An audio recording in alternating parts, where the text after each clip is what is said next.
everyone, this is Zaza. I'm Fix. Welcome to The Walk. The Walk of Principles. Hey guys, yabona today bafethu You must share principles. sishaya nendlela ezimfishane. Ama-wigs must fall. It's natural hair.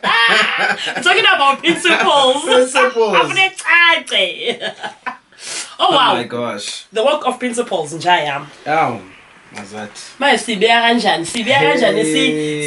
Siphaka kanjani the Walk of Principles? Yeah, you know it's sad.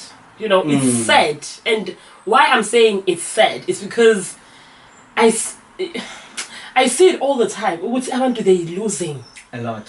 a lot of their principles. They are losing ukuthi like ukuthi babobani. Babuyaphi. Those morals that they came here with, like It's bad. It really is bad. And I think that the biggest thing is it was this pressure, or it is this pressure of trying to fit in to this westernized society, or not even far from that, but to feel like you're relevant for this generation, because it seems like everything is free for all now. it's free for all man. Yo, you don't keep talking.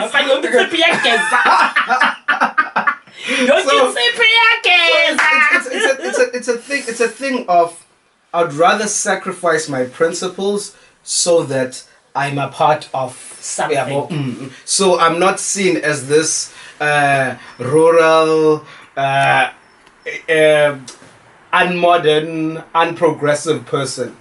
So people then end up finding themselves, doing things, which is very dangerous, because one of the biggest things Dr. Manru says is that if you do something without assessing the consequences of it, that is danger. That is danger. Because you don't, if you don't know the consequence of what it is that you're doing, that means that you have entered yourself into something where you don't know where you're going to be heading. Yes. Yeah, well, yes. At least in our principles, we grew up. Our moms, our parents, our grandmothers, mostly grandmothers, they taught us, no, this is how you do things. This is how it is. Because people will be like this, this is how you engage with people. This is how you act. This is what you do, And so it was something we grew up and we were able to see it. Yeah. Now we've decided to enter into a space that we don't even know. But we're just entering. We're just entering. Just for the sake of entering. Which is belong to a group. Just to be in that group of a man, just to fit in. It's really, it's disturbing. There's a time when I had I was talking to someone actually, and they were talking about the fact that they're so depressed in the sense of they cannot sleep at night because they're trying to satisfy a group of friends.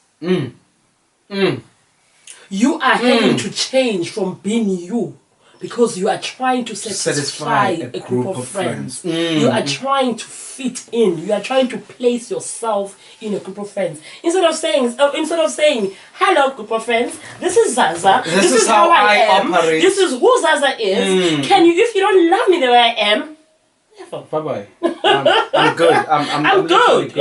But now we are trying so hard, something that you don't even want to wear. Buy expensive things that you really don't even like. Trying to, meet and things that are not comfortable to you, because now what you're trying to do, you are trying to fit in with that group. And you even hear a lot about this is the style, this is how things are, but what about you? What are you saying? What are they saying? This trend or this relevance that we're all fighting to be a part of. What are you saying? And I wouldn't be shocked if there is a trace of mental health in the losing of principles. It is. I literally wouldn't be shocked. Definitely. Because if you look at things that I might sound really uneducated right now and all of that. There was always this idea or this ideology that like Africans can't have mental health. Not that I'm saying that or even following that principle, but in the sense, okay, in that thinking as well, there is a bit of some sense of truth in terms of, because we've been trained to build a certain resilience, it's not easy to fall into mental health. Yeah. Now that we're losing that resilience, so it's easier now for us to fall into mental health. And as Africans they would go, hey, you guys follow this new ancestors. You're not with your ancestors anymore. That's why it was That's why your things are not going in line, because you are worshipping other ancestors now. You know, you've forgotten your morals. You've forgotten your principles. You are doing other things differently now. Yeah. You know, and they are. Oh my gosh. Morals, principles, all those, they are very, very, very important, because they say who you are. They give you that identity that even when you walk in a room, you know what I am here and this is who I am. You know, you have a clarity, you know, and you walk with them, you walk with your morals, you walk with your principles, like, yes, you know, and you know who you are. You know? But now we are going in a place where we are all the same now. Yeah. You know, like, you are fitting in. You are just fitting in so that you are the same. Like, you don't bring your There's uniqueness. no uniqueness in all of that now. Yeah. You know, you don't have that, you know, African thing of who's African girl. You and know, this thing. You know, I was raised in this way. I don't accept this. I'm not, you know, I'm not party to certain things. These are my values. This is my standard. This is what I don't accept. None of that anymore. No. It's about what the crowd thinks is good, and then I'm just doing it. I don't care whether I like it, I don't like it or not. It's if you crowd eat now, a shining sound now. So there as well. If you see crowd says, "Oh, come on, let's drink, let's do a mind," or you are there, just drinking as well. When I mean, I'm not saying it's wrong to drink or whatever, but it's just that thing. What you trying to you start following? You start following the wrong things and wrong crowd just because we want to fit in. Exactly, and you lose yourself in that. Oh, definitely. You know? Definitely. And once you begin to sort of lose yourself, you then will have to do other remedies to make yourself feel better. So which the drugs start to come in, all these other things start to because now you need to you're addicted to this thing, you know. Yeah, I wouldn't say. What are we leaving for our children? For our children. What are we leaving? You know, there's a time when I was talking to this other lady, and she was talking about an issue of the child who was not okay with sorts of mental health. So she mentioned something that really sort of drew me in. She said to me, you know, my child is sort of experiencing this. Mental health issue with this. That she's also starting to do like MOBA stuff and self-harming and stuff. However, I'm having now to try and you know, my boundaries, to cut my boundaries. You know, because of I don't want her to do this to herself. Oh, okay. So she made an example. The example she made was in her household, a child must be on the phone until 8:30. Then the phone stops. Nobody is not going to be on any phones, on tablet, or any games. And then after, the children have to do what? Reading, or do something that is before they go to sleep. That's the way of getting ready to go and sleep. Yeah, to process their mind as well. Yes. However, now because of the child now is doing this and doing that, she's having now to do what? She's having now to cut boundaries, and she's now in the middle of thinking, well, so what do I do now? I've raised all these ones like this, so now because this one is like this, so what do I do? I say, you can use the phone until that time. She said, I can't. It's like she's like, this thing is like now in the middle of I'm cutting. You know, I'm having to think about my boundaries so that she can fit to her friends. Because the child is wanting to speak to the friends. Because the friends now, when she's not talking, she's not a cool person. So now she has to meet up this this. So as a mother, life. Now you are stuck in that thing. You would say, okay, so now if I'm allowing, if I'm having these morals, my child will be so uncool. Now he won't fit in, and in the other school they'll start making fun of him. So now you are trying to sort of because you don't want your child to be made fun of. You don't want your child to be like, oh, look at that old one doesn't know this, doesn't and you do say, that. Your mom, why does your mom always do that? Why does your mom always stop you from having fun with us? Why does your mom always do this? Like they always have a voice. They always have something to say. Friends, they always say, why your mom is like this? My mom never cares about this. I'm free. My mom, yes. So the child starts to feel like that. The child starts to undergo such things. I'm like, wow. And that should be very difficult. That should be very difficult. And that is true. It's a thing of now your parenting is being led by the environment of the friends. Yeah. So you have to sort of satisfy the friends because you want your child to fit in. Yeah. But at the same time, you still have, teachings and rules within your household that you want to maintain. And that's an incredible difficult thing to do. I've had my own struggles as well, especially with Caesar, because Caesar is older now, and then this is when the friends will be sitting on the phone until with PlayStation until dawn. Until about 12 and you're like, and I'm thinking, no, like, Caesar, you can't be sitting. We have to balance. Yeah, you can't be sitting on a PlayStation for this long just because of you trying to. I said, no, you have to come out. You have to go downstairs. We have to, because the thing is, with children from this country, guys, they love their PlayStation. They would stay there from morning until night. As well, if you don't speak, you'd be in trouble. If you don't say anything, they would stay there without a problem. You understand? They will stay there. They will not even. They will just come to eat. And when they eat, it's like quick. And then go it's back. like there's a meeting. It's like the world. There's a friend of mine that told me that the son, what the son was even doing, he was peeing on they even had a bottle because he didn't want to go to the toilet. He was peeing in the bottle. Oh my gosh! Yeah. Just to see how much of a distraction that thing makes and puts on a child. Yeah. And I don't want to lie. For me, it helped me a lot when I was like minimized. Because it allowed me, first of all, to be able to go play, but it also allowed me to have my mind. Because with the PlayStations, you can your world can be in there. Yeah. Everything else is not operational.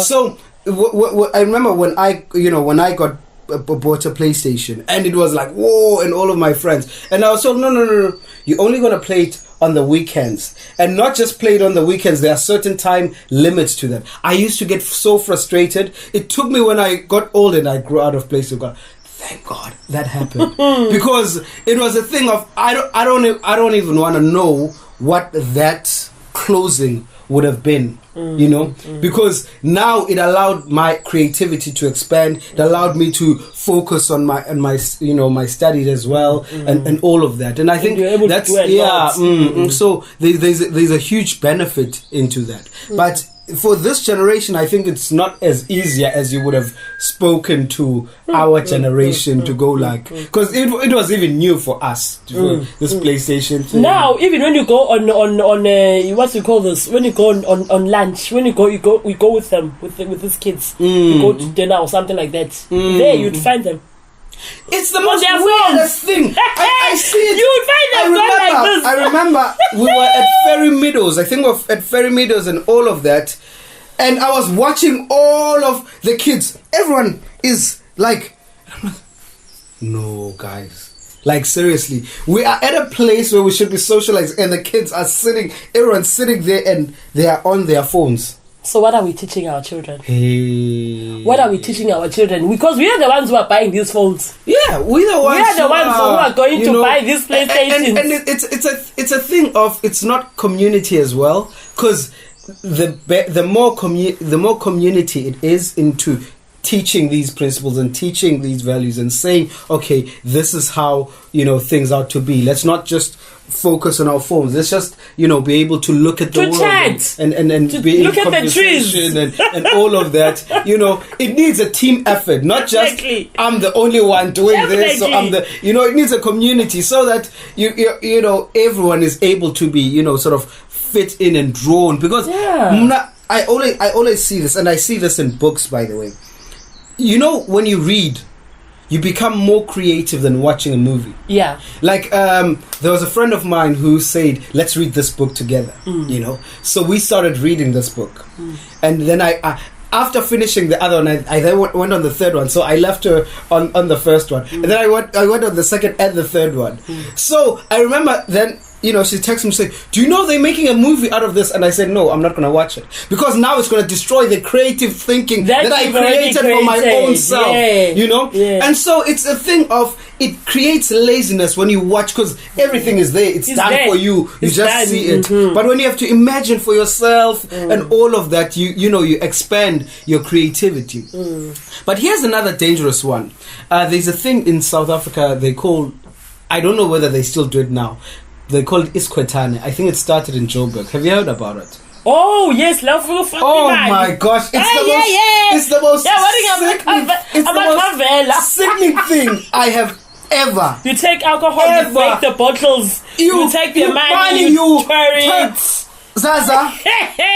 That thing was disturbing. It was disturbing. It's the most disturbing thing I've ever seen. It was just disturbing. That is showing how our society is dying. I wonder if they still do it. I don't know. I haven't heard of it. Maybe not. And all of that. But I remember because this was now, I think before COVID happened. This was now before COVID happened, and they said that that, you know, this guy was just telling me, yo, we're just having these kwetanes in Tanzania, and I was thinking, what is that still happening? So it's maybe a thing of, it's not now being a big thing, but if it's still happening, it's sad though.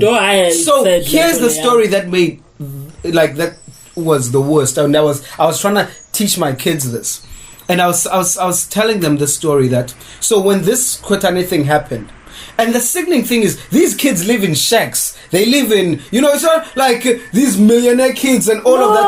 And you're thinking, what? And the stress they are causing their moms. So this is what's happening. This kid, you know, they constantly had to buy the latest, you know, shoes. And these are like leather, you know, handmade shoes, designer clothing. It's not like, you know, where we used to brag about Nikes, you know, like, look at my Nike. No, we talk about like designer. You know? And so, like, the parent is, you know, they did a documentary about this, and this kid, their parents could not keep up. Yeah. So they could not continue to purchase this, and he committed suicide. Yeah. And I was telling my kids, I was saying, how stupid. You know? And I was saying to them that the more you don't focus on valued things, the more you don't focus on vision and building and creating, you end up focusing on these stupid things. These things don't make matter. Do you know how valuable you are to kill yourself because you don't have designer clothes? Wow. Hey, that documentary, I did watch that documentary. You know, the mother was really sad. And do you know, I honestly do trace it post-apartheid. All of this is post-apartheid. I don't think we managed to handle things after apartheid. We never sat down after apartheid and said, okay guys, how do we go forth? We were like, oh, white people do this. Oh, they do this. Let's just but that's the results then of our children having to try, and cause they have not worked on themselves. They're thinking, oh, maybe if I have a designer, this and that, and people are praising me, then I feel like I'm this and that. That is my value when I am doing all of these things. And it's a sad thing because we're not sitting down as parents and going like, guys, we need to do this, we need to do that. We're not doing anything. What do we do? Hey, Sensari, guys. Hey, do we just cover our heads and see what? And act like we don't see anything. Close ourselves up and all of that. You know? You know, the first thing that I really think we should be doing is to sit down. Sit down, mama. Sit down, dada. And think, if anything has to happen to me, what am I leaving for my children? And not just finances, Zaza. I'm just saying about finances. Not just finances. Principles. What am I living for my children? How am I teaching my children to be around the world? How am I teaching my children to act around people? To find their independence. How am I teaching my children to find their independence, their voice, to be in control of the world? That's what we need to sit down and assess when the time is still there. Exactly. You know, and think. You know, don't just say yes. And hope everything will No. If something will happen to us one day. It is. And then we don't. The sad part, we don't know when. If uzawamba baby shomdanako uteni, you know, it's really gonna be. Who's gonna baby your baby? You will struggle. You know. You will struggle. The baby will even end up committing suicide because she's got that much struggle. But she was living so much on mom. Now mom is not here. I cannot. You know. I say, so it's very important to us to sit down and just assess the whole situation, assess the children, and just think about what am I doing? No, money doesn't even matter. If you can train the person and build the person, money will just come. Money is yeah. Just what is.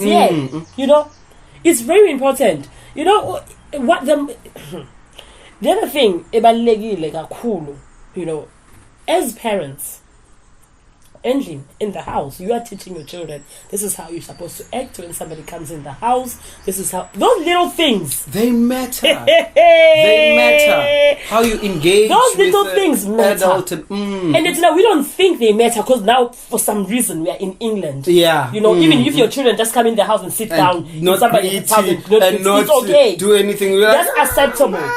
No, it's not acceptable. You even hear things with parents. They like that, man. These kids, they like that. What do you mean? Because they're not getting the training. They're not getting, the teachings. They're not getting the lessons that they should be having. It's very sad. Sometimes this does happen in my house, unfortunately, and I've seen children who would come in here, pressing their phones and not even greeting. You know, it's sad. Yeah. You know, you're not even teaching your child to greet. Just to greet. Hello. Which is, hi auntie, hi uncle, how are you? Whatever. That's it. Then the child can go and sit down. You know, we are not teaching our children those things. And then the other thing. It's getting deep, guys. Babylon. We go. We have issues in our families or issues wherever. You are going. You are doing all these wrong things. You are swearing. You are whatever. What are you teaching your child? Because they're watching. They definitely watching. They are watching. They definitely watching. If you are fighting with your mother, for example, you are fighting with your mother, you are having this thing with your mother, you have an issue with your mother, how do you think they will respond to you? Because they sing, that's how you talk to mom. If you talk to your mother like that, so I can talk to you like that. Yeah. What are you teaching your children? You know, sometimes abantwana, they need to be kept away from those kind of things. Yeah, to be hidden from all of those things. My mother is like that. For their innocence, but also for when they develop, they don't pick up bad habits from the house, by the way, because they're yet to even pick up bad habits outside of the house. Yeah. And you're gonna add onto what? That, add onto the things they're gonna pick up outside by doing the wrong things. La apendlin. Yeah. And that's the biggest danger. So if we're no mama, mama and do all these things to mama. Yeah. And then you expect me to do what to mama. And you expect me to do what to you. You see? To both, by the way. To both of you. Mama loco, one respect. Because I got respect, so I sugar whatever. And then I respect you. And that's the thing, because it's important for us to think about what we're leaving our children. Yeah. Like the legacy that, you know, we're leaving our children. The kind of people they're going to be. You know, the kind of people that, you know, they're going to carry themselves out in society. Build that confidence, that self-confidence. Ukuthi umntwana when he steps out, she loves herself. She loves who she is. You know, she loves the color of her skin. Yeah. You know, she's very, very confident in herself. You know, bring it on. Yeah. You know, and that's one thing I love about my girl, Uchadi. You know, Uchadi, she's very, you know, we have Yaziva, man. She's got this thing. I mean, she will have like this. She's so mdwana, guys. Like this is so good to us. Make top yake. This is like a chapayana. But we are more what we have Ziva, and I wanted to continue with that. To really to realize what's it. And then when I teach my children get to keep going in life. That's one thing I do. I always teach them to keep going. Remember that time when we were having that chat to do challenges like, oh, this person reads better than me. Was it reading or was it maths? Wait. And then you even said that was a very good. Once she got the star. There's something that somebody was doing better. And then he no, I think it was reading. It was reading. And then he mentioned I think she came second. I think she came either second or third or something like that. And then she was like, "Oh, so and so is better than I know. And then you actually like that, and I was like, "Hey!" We're in the living room because I was like, "Well done, you second, girl. You second." You're like, "Oh no. You should be first." And all. But it's good to keep kids striving to even if they don't ever reach that first. They don't need to be number one, but to have that. No, there's someone better. Let me push it. Let me make sure that I'm going to be better than that other person. You know, I think that is important. Yeah, I like it when a child strives and tries to push. My niece was telling me the other day, because she was struggling a bit with my assignments at first, and so now she's also got a grip on them, and now she's I'm about 80. This girl, about 80. Don't. I'm like, oh my gosh, you know, to push because you just keep pushing abantwana for them to do better. Because I even told her when she was like I was like to her, you know, this thing is nothing. If that person can achieve it, why can't you? What's magical powers? There's no medical powers there. And then she did this thing. Now she's about 8. My subject track is like 88. Yeah. And that's very impressive. Yeah. Very impressive for uni. Especially, you know, first year with kids, because of having to adapt to university. Yeah, it's a lot. From school to university. It's a so and for someone who's able to do well in their first year, is a really, and there's really so much pressure. And there's so much pressure, you know, because I'm busy now telling even my kids about, you know, the shift in terms of well, we are trying to like study in a universal level. I don't know how that's going because they seem confused sometimes. They're like, what are you talking about? But the thing that I'm trying to get them to understand is that you need to create your own vocation. So you need to be leading your own studies rather than be swamped into this university thing. And the saddest thing in South Africa is that we don't have our own, and I'm talking about black people now, we don't have our own universities. All of these universities are designed, and rightfully, you know, like if I'm gonna write a textbook, I have like an audience in mind. Like usually it would be like a black, you know, boy, like, cause I grew up as a black boy, so I'm more understanding of black boys. So not that no one will be able to understand it, but it would be more catered to a black boy. So I think the universities, like whoever, you know, created these educational things, talked about things they're able to relate to for themselves, you know. And so we just sort of like the beneficiaries of that thing, you know. And so it's a thing of, with that, try and find your own style, your own understanding, and not find yourself swamped into this university thing. And it took me having to get to my third year and go like, hey, you know, like having my own style of studying, having my own style of trying to understand and and follow my train of thought into this makes it a lot better than having to follow all of these things that you've been told to do. Wow, it's interesting. That's it. You are building leaders. In fact, I was just thinking about your program. You are building leaders. They'll be the ones building the universities. Watch out! I was telling them. They will be the ones we're talking building about land those now. universities. We're on the subject of land, and I'm telling them, I'm saying the first one was the importance of land, and now the second part is have your own narrative. And watching politics now, it's even pushed even further to me realizing how important your narrative is. You are builder my leaders. What are my leaders? Yeah, my leaders. So builder my university. Very soon. That's of control. That's all for today. Yes. We had a great time, Sister. Yes, we did. Hope to see you soon on our next episode. Oh yes. Bye. Bye.